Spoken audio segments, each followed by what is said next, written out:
ಬಿಸಿ ಬಿಸಿ ಬಿಸಿ ಬಿಸಿ ಬಿಸಿ. ಅರ್ಧ ಗಂಟೆಯಿಂದ ಇವಳ ಕಾಲ್ ಬಿಸಿ ಬರ್ತಾ ಇದೆ ಅಂದ್ರೆ ಇವಳು ನನ್ನೊಬ್ಬನ ಮೇಲಿಲ್ಲ. ಈಗಲೇ ಮಾಡ್ತೀನಿ ಇವಳಿಗೆ.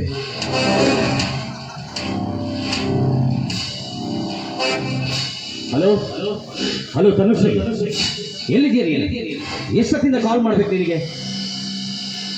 ನಾನು ಇಲ್ಲೇ ಗಾರ್ಡನ್ ಇದ್ದೀನಿ. ಎಲ್ಲಿದೆಯಾ ನೀನು?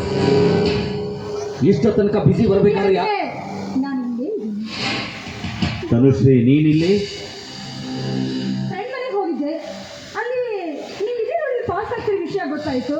ನೋಡಿದೆ ಇದೇನಿದು ನನ್ನ ಫ್ರೆಂಡು ಆ ಮನೆಗೆ ಬಿಟ್ಟು ಈ ಕಡೆ ಹೋಗ್ತಾ ಇದ್ದಾರಲ್ಲ, ಏನು ವಿಷಯ ಕೇಳ್ಕೊಂಡು ನೋಡ್ಕೊಂಡು ಮಾತಾಡ್ಕೊಂಡೆ ಹೋಗೋಣ ಅಂತ ಬಂದ್ಬಿಟ್ಟೆ.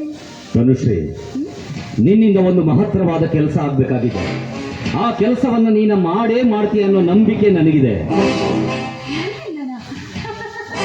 ಅಲ್ಲ, ನನ್ನಿಂದ ಆಗ್ತಿರೋ ಕೆಲಸ ಈ ಭೂಮಿ ಮೇಲೆ ಮತ್ತಾವುದು ನೀವು ಹೇಳಿದ್ರೆ ನಾನು ಇಲ್ಲ ಅಂತೀನ.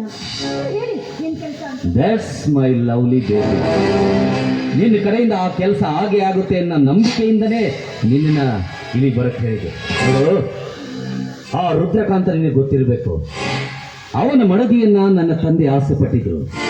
ಆದರೆ ಅವನ ಮಡದಿ ನನ್ನ ತಂದೆಯ ಮುಖಕ್ಕೆ ಆಸಿಡ್ ಎರಚಿ ನನ್ನ ತಂದೆಯ ಮುಖವನ್ನು ವಿಕಾರಗೊಳಿಸಿದ್ರು. ಅವತ್ತಿನಿಂದ ಅವರ ಮನೆಯ ಮೇಲೆ ಹಗೆ ಸಾಧಿಸಬೇಕು, ಅವರ ವಂಶವನ್ನ ನಿರ್ವಂಶ ಮಾಡಬೇಕು ಅನ್ನೋ ಪ್ರತಿಜ್ಞೆ ನನ್ನ ಮನಸ್ಸಿನಲ್ಲಿ ಮನೆ ಮಾಡಿದೆ. ಅದಕ್ಕೋಸ್ಕರನೇ ನಾನು ಈ ಕೆಲಸಕ್ಕೆ ಕೈ ಹಾಕಿದ್ದೀನಿ. ಈ ಕೆಲಸಕ್ಕೆ ನೀನು ಕೂಡ ನನ್ನ ಜೊತೆಯಲ್ಲಿ ಸಾಥ್ ನೀಡ್ತೀಯ ಅನ್ನೋ ಭರವಸೆ ನನಗಿದೆ ಅಂತಾನೆ ಈ ವಿಷಯವನ್ನು ನಾನು ನಿನ್ನ ಹತ್ರ ಹೇಳ್ತಾ ಇರೋದು. ನೋಡು, ಅವನಿಗೊಬ್ಬ ಮಗ ಇದ್ದಾನೆ, ರಾಕೇಶ್. ಅವನನ್ನ ನಿನ್ನ ಪ್ರೀತಿಯ ಪಂಜರದಲ್ಲಿ ಬಂಧಿಸಬೇಕು. ಆಗುತ್ತಾ ಈ ಕೆಲಸ? ಅಲ್ಲ, ಖಂಡಿತ ಕೆಲಸ ತುಂಬಾ ಈಸಿ ಇದೆ. ಅದು ಗೊತ್ತಾಯ್ತು. ನಿಮ್ಮ ಬೆಕ್ಕದ ಮೇಲೆ ಬಾಣಗಳು ಸಿಕ್ಕಾಪಟ್ಟೆ ಇರುವಾಗ ಕೆಲಸಕ್ಕೆ ಹೋಗಿ ಹೋಗಿ ನನ್ನನ್ನ ನನಗೆ ಅರ್ಥ ಆಗ್ತಾ ಇದೆ.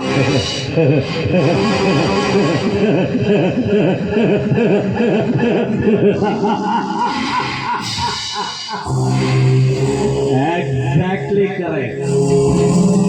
ಅವನನ್ನ ಸತ್ತು ಬಡಿಯೋದಕ್ಕೆ, ಅವನ ಮನೆಯನ್ನ ಸರ್ವನಾಶ ಮಾಡೋದಕ್ಕೆ ನನ್ನ ಬತ್ತಳಿಕೆಯೊಳಗೆ ಬಾಣ ಸಾಕಷ್ಟಿದೆ.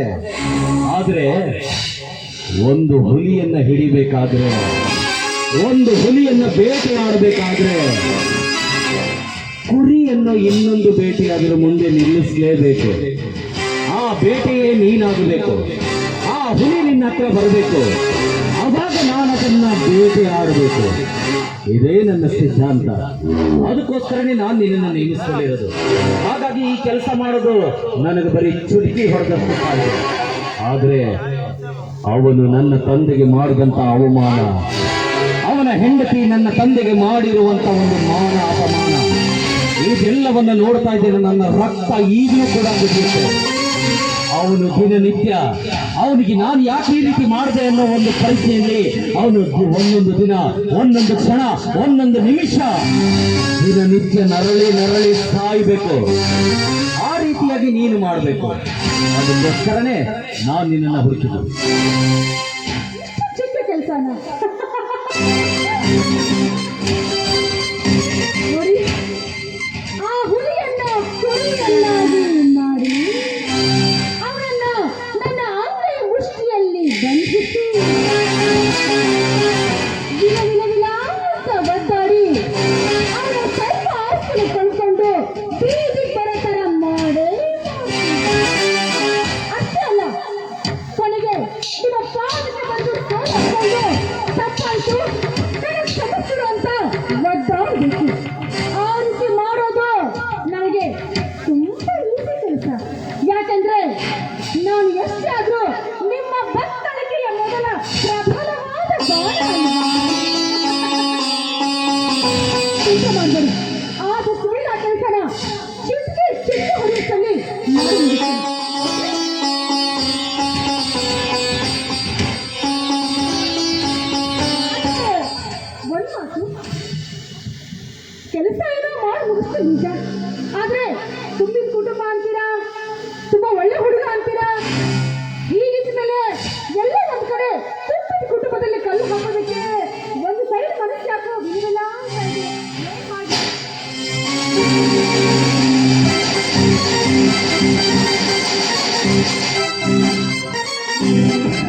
ತನುಶ್ರೀ,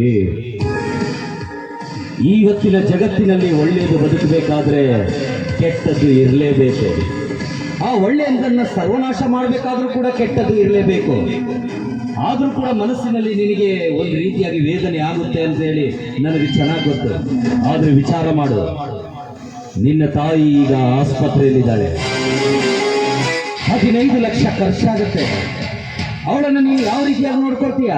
ಆ 15 ಲಕ್ಷ ನಿನ್ನ ಹತ್ರ ಇದೆಯಾ? ವಿಚಾರ ಮಾಡು. ನೀನು ಈ ಕೆಲಸ ಮಾಡಿಕೊಟ್ಟಿದ್ದೆ ಆದ್ರೆ ಇವತ್ತೇ ಈಗ ಕ್ಷಣದಲ್ಲೇನೆ ನಿನ್ನ ತಾಯಿ ಡಿಸ್ಚಾರ್ಜ್ ಆಗಿ ನಿನ್ನ ಮನೆಗೆ ಬರ್ತಾಳೆ. ವಿಚಾರ ಮಾಡಿ ಹೇಳು.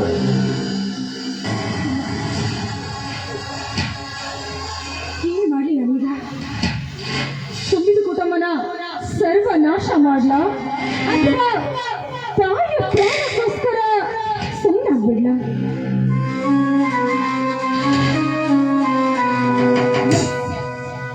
ಈಗಿನ ಕಾಲದಲ್ಲಿ ಹಣನೇ ಮುಖ್ಯ.